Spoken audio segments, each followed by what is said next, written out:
Perfect. Okay, perfect. Sean Patrick Thomas, I'm super excited to have you. I usually ask make sure I say everyone's name correctly, but I should not mess up your name. No, my name's not. I want to just before we get into everything that you got going on this year, right? How do you always play someone who's not broke? You always play somebody who's ambitious. You always play some like you are like Lynn Whitfield of Black people when it comes to like never playing broke. You're going to med school. It's always that the DC in you. Well, you know what the thing is about that is that like I have played characters that are broke, but they don't act broke. That's what it is. That's what it is. That's what it is. I mean, the character in Save the Last Dance way back in the day, he was broke. Uh-huh. You know, the barber in barbershop, he was broke. But there's that ambition. There was you had ambition, right? That ambition. So between being broke and acting broke. Yeah, right. It's a mindset. Exactly right. Exactly right. And even before we get into Reasonable Doubt, Till, and everything, even I think problem is a lot of Black people didn't realize they fell in love with you with Save the Last Dance, but I remembered you from Cruel Intentions, way before that one. Yeah, he wasn't broke. He wasn't broke. So this has been a great year for you, right? I mean, you always have great years, but getting into two epic things going on right now, Reasonable Doubt and the Till movie.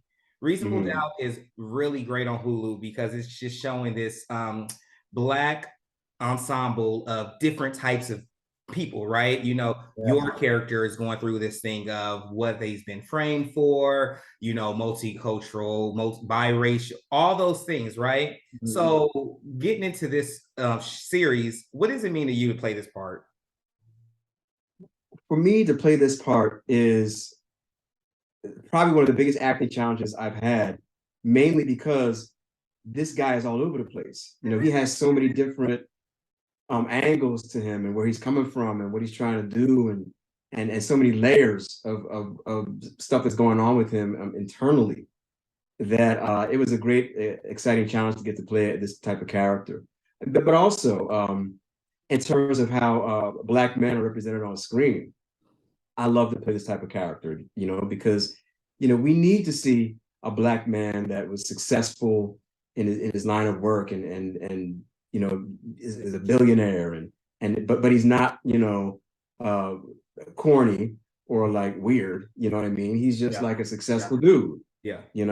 Like that needs to be seen as like a normal thing and not like something that is science fiction. Yeah. And so I'm glad to be able to play a role and play it in such a way where it's completely normal and believable that this guy could be a billionaire and he's in these circumstances.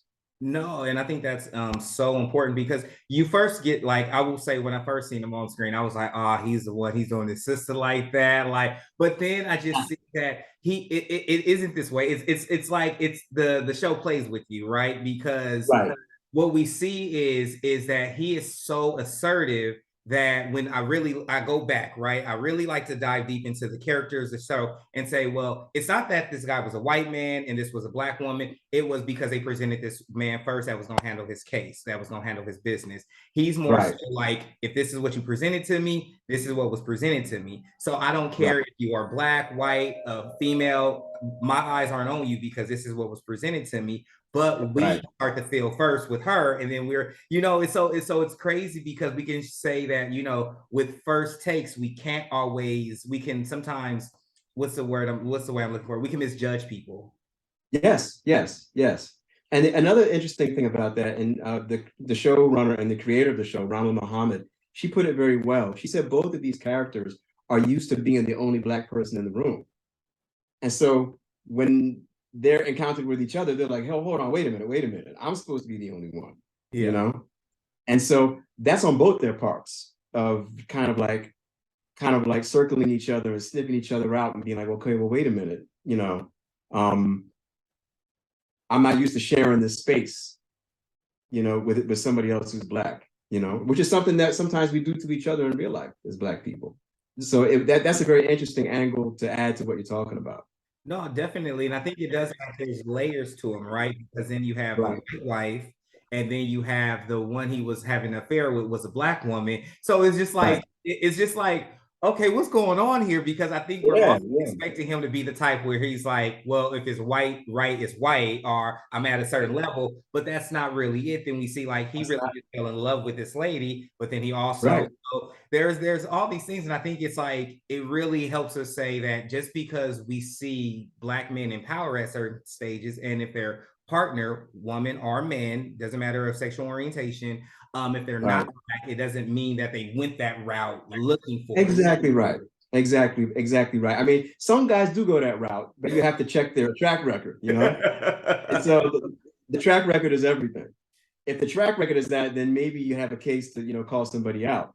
But yeah, this character of Braden, he's much more complex than that. He loves black women. He does, but his wife is white, but he does love black women. Nice. And I think it's so funny because you think about the name with reasonable doubt, and then that's the thing that no one ever gives him reasonable doubt until like there's that scene where you're speaking, at the nonprofit event to make people like really connect with you. And I think that Right. also further, it really does show us that it kind of sucks that sometimes we have to prove our blackness by saying we're connected in a way of the trauma and of the dangers that some of us come through. But that what if he didn't though? You know what I mean? Because then we can have that kind of double-edged sword. What if he didn't come from there and he was just at this event? Then all the people in the hood gonna be like, uh Yeah, you're right. You're right. I mean, there is a thing that's real that sometimes we have to prove to our own people that we're down, yeah, and that happens in real life, and that's what happened on the show. And I relish opportunities to illuminate stuff that really does happen, with us and amongst us. I think sometimes that's unfair mm-hmm. that you have to prove that you're down, but sometimes I think um, that has merit. Yeah, If people have only seen you ally with a certain group of people, if they've only seen you put your energy in a certain place, sometimes you should have to prove yourself. yeah. So I'm not opposed to that 100%, but people just need to know that they need to be fair about what their preconceptions were in the first place. Nice, no, definitely. Are there any parts of him that you can connect with? Because you're from DC, so you're from Chocolate City. So there's a whole, that whole DMV area. It's black on black on black. So is there parts where you can relate to him in any way, the good and or bad? Uh, I think I can relate to Braden in the sense of I think both of us uh, are ambitious. I think both of us can be impatient with people that we think are are not with it. Like, Yeah. come on, let's get with it. Like, I think we both kind of maybe get impatient in that sense. Um, I think that we both are competitive. Yeah. So I think that's where we have definitely attributes in common. Nice. I love that. Now switching off to your next blockbuster coming out with Till. How was that for you? I mean, it's just such it's not just a historical piece, it's a traumatic piece. It's so much going on. So how was that for you? It was just an honor to be a part of telling that story. Uh, I was shocked when I first got the opportunity to do the role, and I would tell people that I was doing the role. People were like, Emmett Till, where have I heard that name before? What's that story again? A lot of people didn't know it. Oh, wow. Most white people I knew or was around didn't really know, and a decent amount of black people too didn't really know Mm-hmm. uh, about Emmett Till's story and about what happened. So that made me feel extra motivation to really be a part of telling this story because it's inexcusable and shocking that this entire country doesn't know about what happened to Emmett Till and about what Mamie Till did after he died. Yeah. The courage that she showed. Mamie Till Mobley is a hero. She's an American hero. She changed the world, and everybody should know that. Yeah. And so I'm very proud and gratified to be any part of putting that story out there. Nice. Sometimes some people say, why do we have to repeat these stories or like go back in time? Why do you think it's important that Hollywood tells these stories again, even from a different perspective, you know, because though it's still, Right. we're looking at it from there, why do you feel that we need to see these stories, even though people say, well, it's in the history books, well, it was a time, you know how people go, well, it was a time Right, back right, then, shouldn't we all heal? right. Well, because people need to see this movie and movies like this because obviously racism is not over. Um, there are lots of people in this country uh, that are trying to gaslight Black people into believing that racism is not that bad or that racism is over. And that's bullshit. It's alive and kicking. It's killing people today as we speak.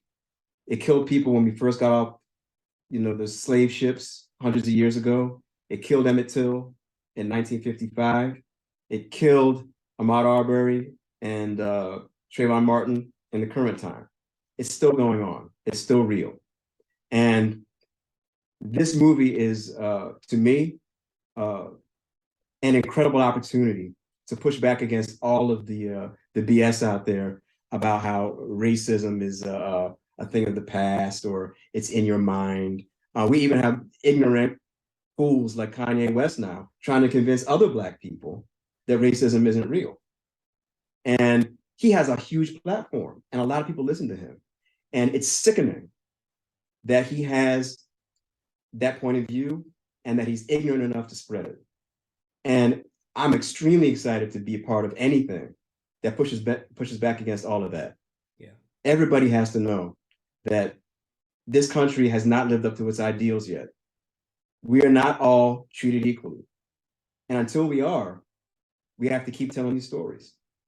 Nice. I love that. What was how'd you prepare for this film? You know, especially because you know it's going to be emotional, spiritual, it's going to take you on your own journey of like reflection. So, what was Sean's way of doing it? Of getting into this character and the story, really, for me, it was just talking to people that knew Gene and knew Mamie. And really, that was only one person. That was one of the producers, uh, Keith Beauchamp. He knew Mamie very well. He knew Gene very well. And I spoke to him for hours to just get as much information as I could about how they interacted with each other, how did they love each other, how did they communicate, what kind of guy was Gene. Uh, just reading as much as I could. Chinoye Chukwu, the director, she and I had long conversations. She and her team sent me reams of historical data and pictures and articles, and so and I read Mamie Till's autobiography, The Death of Innocence, as well.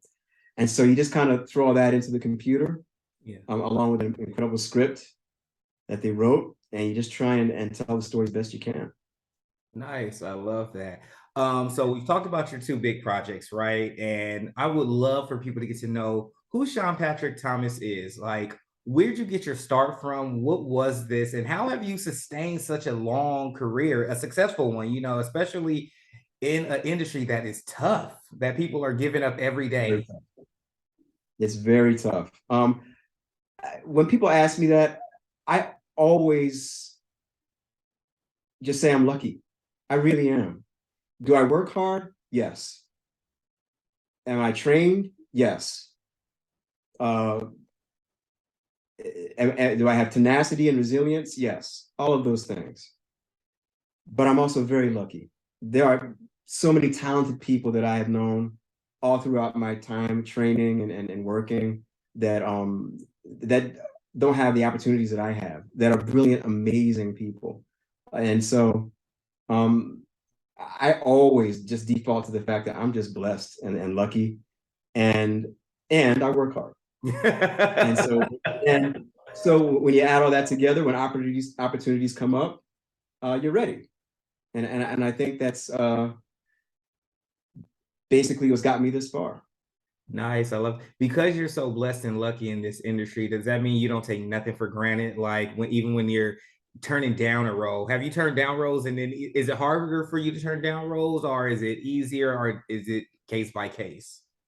It's case by case. Sometimes you do something and you think, wow, like the money's good, but I don't want to play some stereotypical role. Or sometimes you think, gosh, I really want to do that thing, but I don't want to be away from my family for 6 months for this tiny amount of money.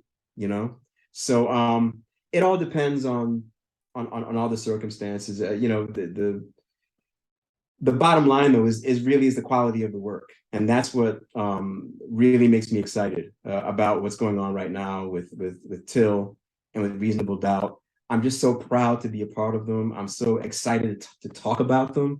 There's a lot of things that I've done where like it's fine, it's cool. Like I had a good time with the people I work with, and I think it's nice and it's fine. But I don't get excited, you know, to talk about it, you know. But with these projects, it's a whole different deal. I'm over the moon and so proud of the people that I worked with and the way that everything came out. It's a very special time. Nice. I love that. Since you've been in the industry for so long, has it been a while since you've been this excited? Yes, it has been. It has been because most scripts aren't particularly what's the best word to use? Um, I guess just the quality isn't there a lot of the time, you know? And so it's rare to pick up a script and be like, oh my God, like this is incredible. I cannot wait to do this, you know? Usually you're just kind of like, okay, that is a little iffy, but I'll figure out a way to make it work, you know? But not with but not with Till and not with Reasonable Doubt. I mean, with both of those scripts, you're like, oh my God, like I have to raise my game. I have to meet the moment Yeah. because both of these, you know, sets of material are just incredible. And I have to really expand uh, what I think I'm capable of so that I can so that I can meet the moment and do my job. And I like that type of challenge. That's exciting to me. Nice. I'm not trying to age you or anything, but you know, your IMDb credits go way back, which is a good thing. It's a good thing, but I don't want to make it out. You know, it's a Yeah. spectator too, which is great. I would Yeah. every actor wants to say that, right? Everyone wants to have Hey, still here, man. and you know, and I think it's just a testament because you said this time has pushed you, you know, it has pushed you further, has you have to like Mm. dig deep, you have to do all these things from this time till, you know, when was the last time you had to do that? Because, you know, in this industry, everybody wants that breakout role, or they just want the roles, or they want something to be like, I want to be, you know, I want to get there. I want people to see me crying, them to believe me. And how long Uh, period since you've had another role like that, or have you had a role like this? you mean prior to now? How long has it Yeah. been? Is that what you mean? Oh gosh. I guess it's been a while, but I mean, I've had other stuff come up that I've been very excited about too. It just hasn't been as much on my plate as there is now. But I mean, like I did the tragedy of Macbeth, yeah, a year or so ago, and that was a huge thrill, you know, to work with Joel Cohen and doing Shakespeare Yeah. on screen. You know, Denzel Washington's in it and Frances McDormand. I mean, so I've had opportunities like that. But I think the last time where I was just like through the roof, mind blown, excited was probably when I did Broadway. I guess it was probably 7, 8 years ago. Uh, and I did Raising the Sun on Broadway, and then Denzel Washington was in the cast as the lead, and it was Sophie Okonedo and Anika Nani Rose, Jason Durden, Stephen McKinley Henderson, all incredible actors, you know, directed by gosh, by Kenny Leon. And so that was also a thrill too, to be because I'd always dreamed of being on Broadway. And the first play I ever did where I had a speaking role was Raising in the Sun. So to Okay. get to do it again on Broadway years later was very, very special for me. Nice. I love that. We have 10 minutes left. I like to be conscious of the time. I'm always looking at the time, you know, I always want to make sure. Just a couple of Yeah. last questions. What do you love the most about being an actor? What I love the most about being an actor is it makes me feel like my life is an adventure. I love that feeling. I love knowing that, okay, I'm here with you today, Michael. We're having this talk, but I don't know where I'm going to be in 2 weeks, what I'm going to be doing. You know, there's something about that sense of adventure that I'm kind of addicted to now. That I kind of like feeling like every chapter of my life is a page that hasn't been written yet. You know, like a year from today, I don't have the slightest clue where I'm going to be or what I'm going to be doing. Yeah. And I think that's pretty cool. I like that. You know, Nice. it's kind of a cool feeling. It makes me feel like I'm doing something with my life that matters, and that's exciting. Nice. I love that. And you know, you're classically trained. Has acting always been the course for you? No, no. I mean, when I was in undergrad, University of Virginia, um, I I started doing plays there my first year of college, but I didn't really take it seriously as a craft or anything like that. It was just something that I was doing because I enjoyed it and because I loved it. And but I didn't take it seriously. And then when I auditioned to get into the master's program at NYU, and when I got in, that's when I started to take it seriously. And so I moved to New York and really had no idea what I was doing. You know, started bussing tables and going to school. And once I got to school and once I got around all these other young actors that were way more committed than I was, um, I felt like, okay, like this is my tribe. These are my people. And I'm going to start taking this seriously.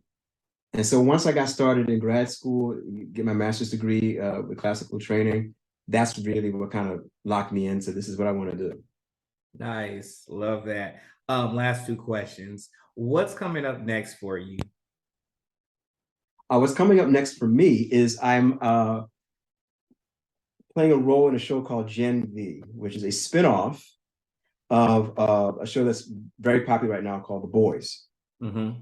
And so basically, it's a spinoff about younger superheroes in training at this fictional college where they're learning to be superheroes, you know, how they deal with the media and acting classes and all that stuff. So it's pretty exciting, fresh new term on what's already been established with The Boys. And I'm very excited about that.